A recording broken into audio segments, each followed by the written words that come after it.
What is the importance of the dam for Ethiopia and the whole region of East Africa and the Horn of Africa? The importance of the dam for Ethiopia is actually to fight poverty, because the need for electricity is growing every year by 25 to 30%.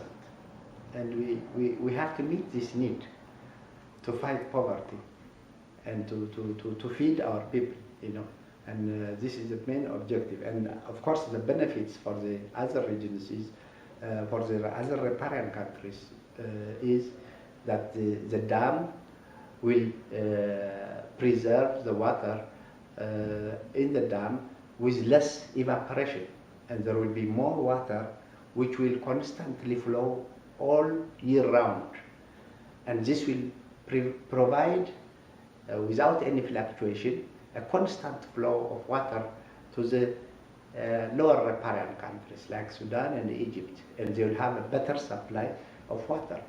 And secondly, the electricity produced is possible to export it also, because after we use, we are not going to consume everything, and this will interconnect economically and infrastructurally these basin countries in the Nile, which is very beneficial for the region. The other benefit is the dam will stop the floods that would create problems for Sudan and Egypt in their dams. Every year they have this flood problem, and this will be prevented. Secondly, the siltation that have been clogging their canals and their dams will also be actually prevented, and they will have less expense in clearing their dams and their canals, which will benefit them. So these are very important benefits. Most of all, it will create an economic integration and cooperation aspect of these three riparian countries and also the other basin countries in the region. So this is very important. Can we say it's like a model on the basis of the Tigray region, where there was the famine in 1984 in Ethiopia? Now it's a very developed region of Ethiopia. Yes, because even though in Ethiopia it rains once in a while, we have had this recurring drought which had devastating effect in the country. So this now, people are working hard and the farmers are producing much more better in a more organized way, and now the economy of Ethiopia is growing, and Ethiopia is one of the 6 fastest growing countries in Africa. We want to maintain this, and this is important. People in Ethiopia also have to come out from poverty, and we are fighting poverty, and this is very beneficial. But it's not only for Ethiopia; it is also for the region. So we did not only select the best, one of the best contractors to give this dam to build. We did not do we did everything to have to find out if it has any impact, and we did the impact, the environmental as well as the economic impact aspects in the study, and yet we wanted to get the full confidence of Sudan and Egypt, and we invited the ministers of water of Egypt and Ethiopia and Sudan together to see to it that how this dam would benefit the three and even the other members of the region. And we suggested that they can have a way to find out by themselves whether this dam really has an impact, a negative impact on them or not. So they agreed, and they selected 2 experts from each country, 6 experts, and 4 internationally known experts.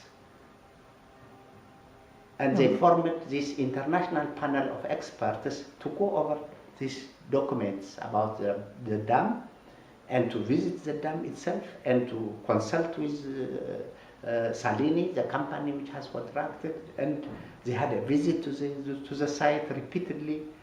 It took 1 year of study by this international panel of experts, and they came up with a report. In this report, they said the dam is going to be constructed in an internationally standard way, and it does not have any significant harm to the lower riparian countries. This has been clearly stated in the report, but it recommended 2 reports, one on hydrology and the second one on socio-economic and environmental impact. So the 3 ministers again met and started to discuss on how to implement these 2 recommendations. This was the issue that they wanted to discuss, and that has to be discussed because already the international panel has given its viewpoint and its recommendation. It's in this process that they started to discuss, and then Egypt started to come up with other issues. Maintaining the share of water of Egypt that was done in these treaties of 1959 between Sudan and Egypt, which Ethiopia was not party, which they divided whole river, the Nile water among themselves. And the 1929 treaty, which the British signed with Egypt, representing the colonial countries like Uganda, Tanzania, DRC, Congo, and other countries also, and these countries now they are independent and they are not obliged to follow. Anyway, what has happened is that Egypt accepted, of course, that a committee from the 3 countries should be created, a national committee of experts accepted that, but at the same time they wanted to have another international panel, which is not necessary because already the international panel has done its work before, and why we should repeat it? Egypt could not explain this.